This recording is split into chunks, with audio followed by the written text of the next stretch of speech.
Okay, so let's make our flap.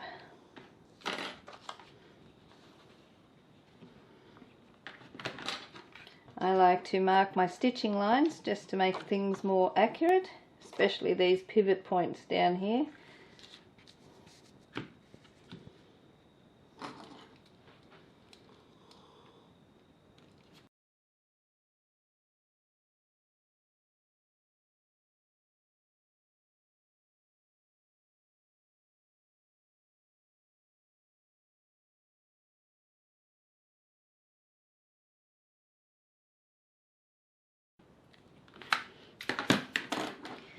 Now we're going to place these pieces right sides together and pin or clip.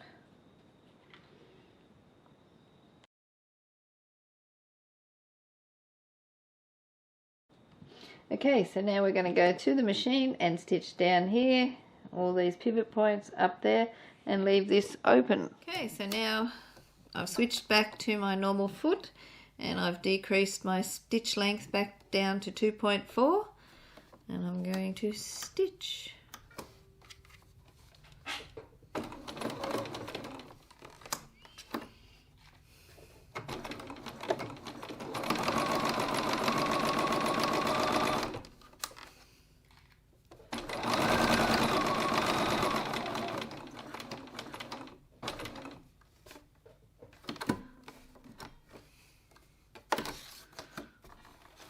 Not quite there yet.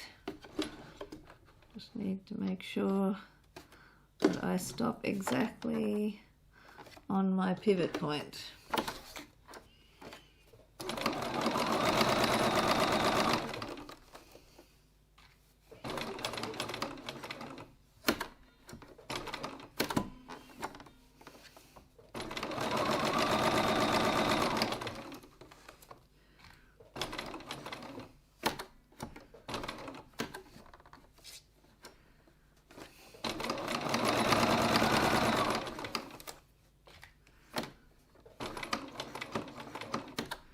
I'm just lifting it to check under there to make sure that it's landed right on the pivot point.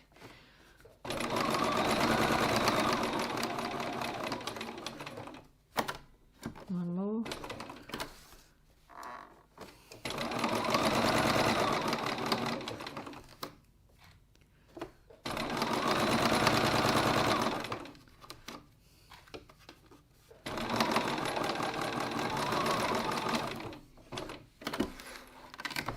Now we've stitched that, we've got some trimming to do. Okay, so get rid of these threads. I'm going to trim the seams back to about 6 mils or 1/4 of an inch.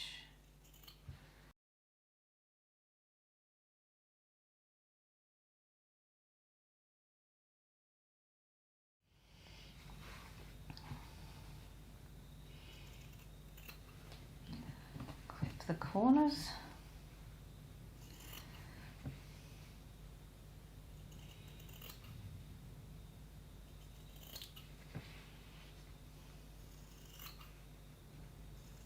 I like to just snip in almost to the pivot point. Don't snip your stitching. And now we're going to just layer the lining seams. I find these duckbill scissors are really good for layering. They just hold the fabric away.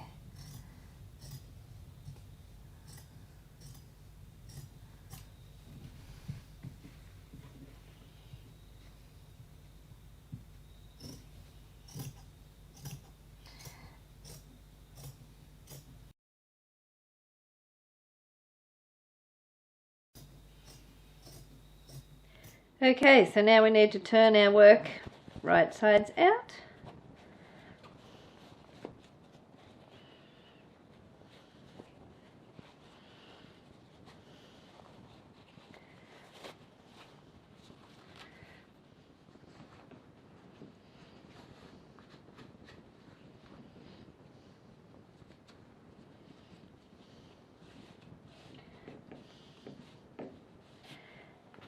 And give everything a good press.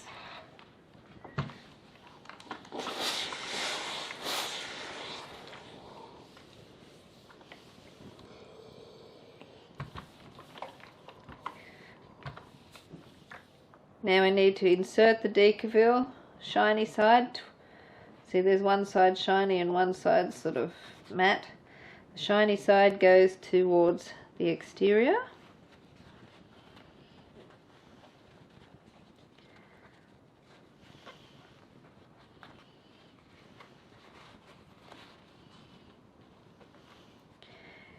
And inside, make sure that all the seams, the allowances are laying towards the lining side.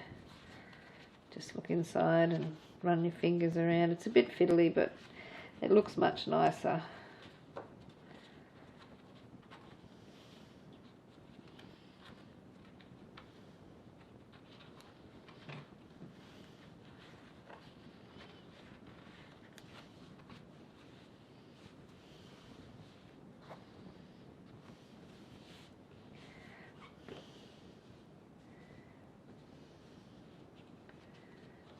You can feel if there's somewhere that the lining's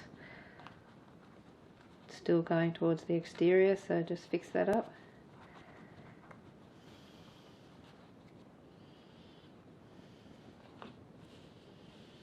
And that's all good.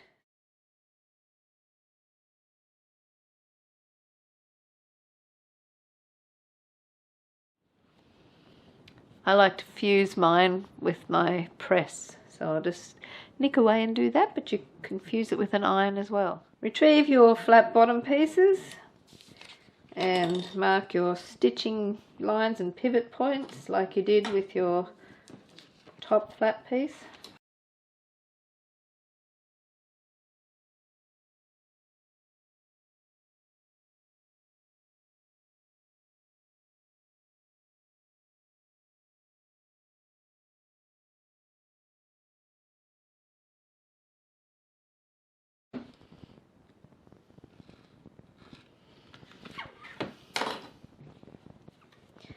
Now we need to put things right side together. And either pin or clip to hold.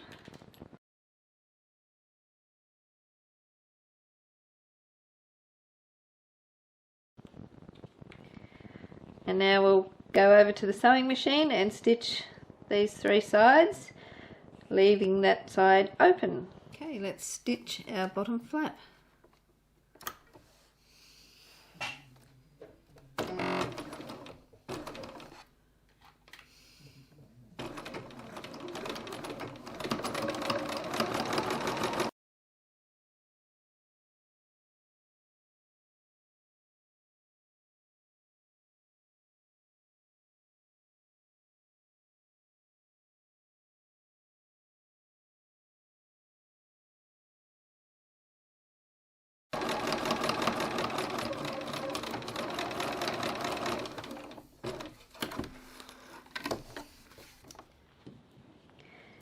Now we'll trim the corners, clip the seams and grade the lining seam.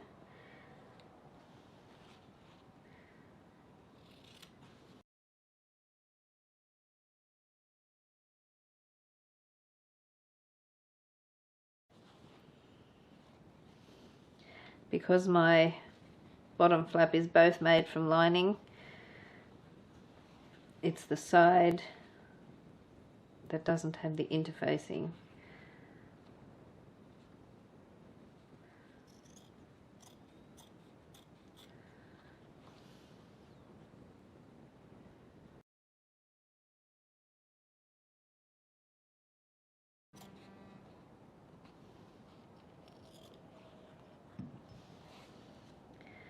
There. And now we'll turn right sides out and press.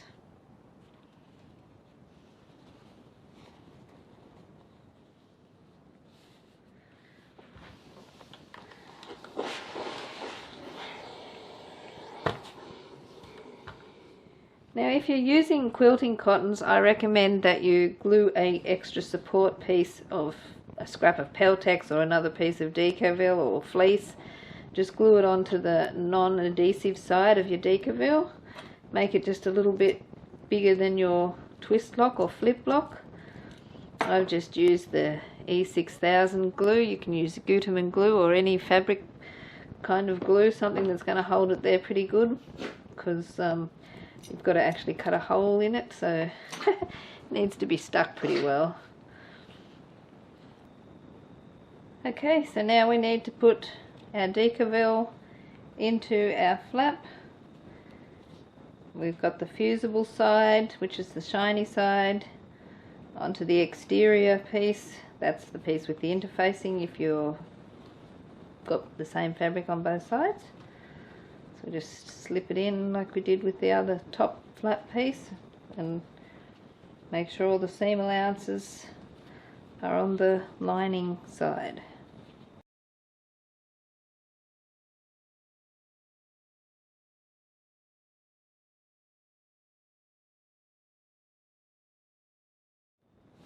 And then we'll fuse that into place.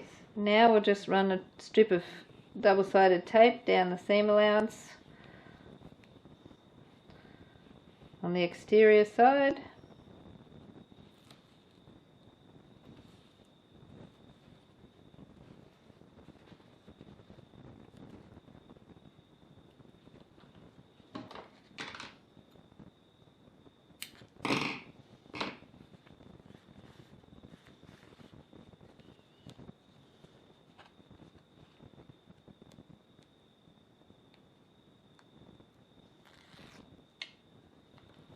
Fold that in.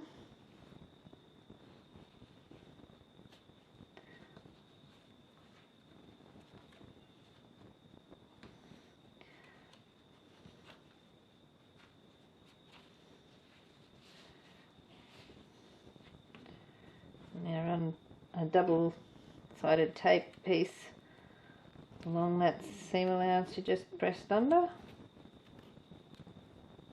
Help if these threads weren't there.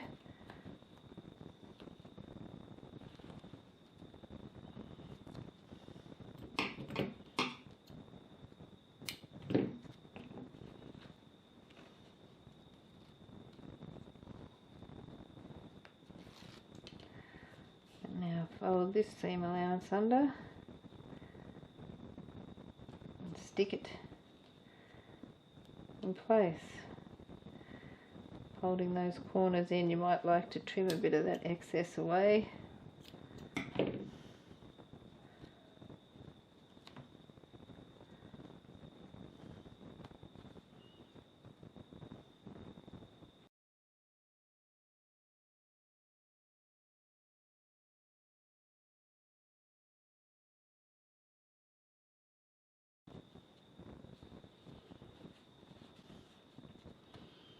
Just keep working until you get everything nice and even. Once you're happy that it's all nice and even, then we'll go over to the sewing machine and top stitch that closed. So now we're going to top stitch our flap bottom. I've swapped to my patchwork foot and I've increased my stitch length to 3.1. So I'm going to top stitch 3mm or 1/8 of an inch from the side.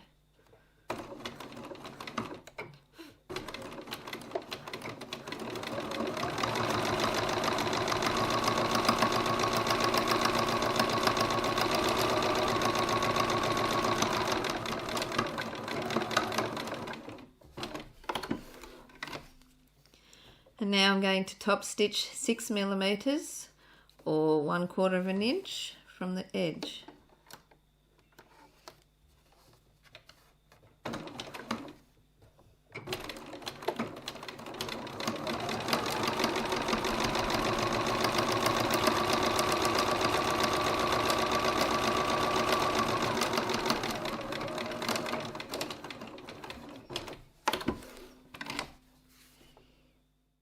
Okay, so now we take our top flap and we're going to mark 1 centimetre seam allowance on here, or 3/8 of an inch if you're working in imperial, with your friction marker or chalk or fading marker.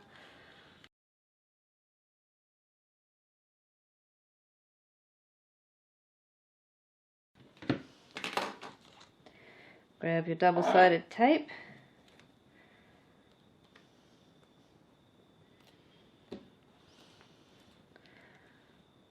Just add some bits.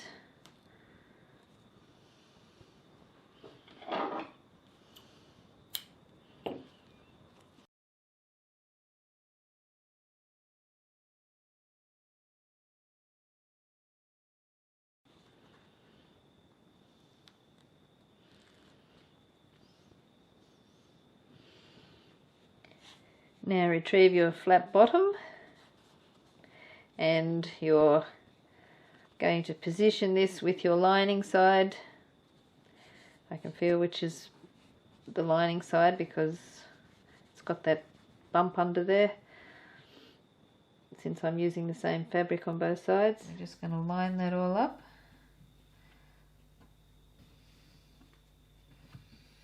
And stick it into place.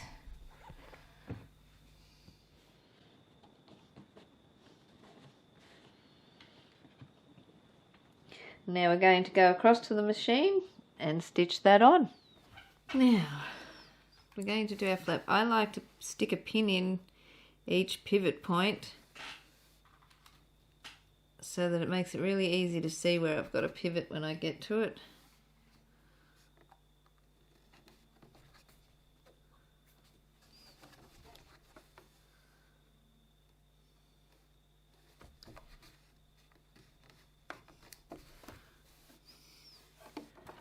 Now we're going to stitch 3 mils, 1/8 of an inch from the edge. Bit of that little bit of thread sticking out there.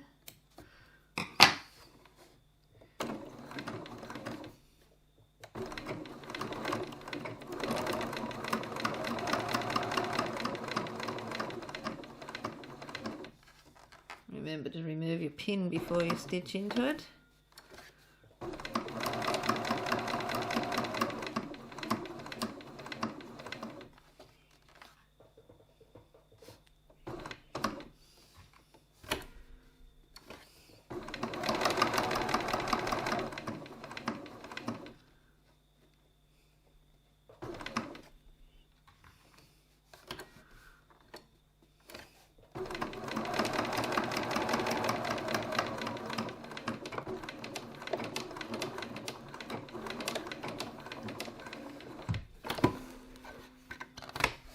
Now I'm going to stitch another row, 6 millimeters or 1/4 of an inch from the edge. I'm just going to stick my pins back in again so it's easy to find those pivot points.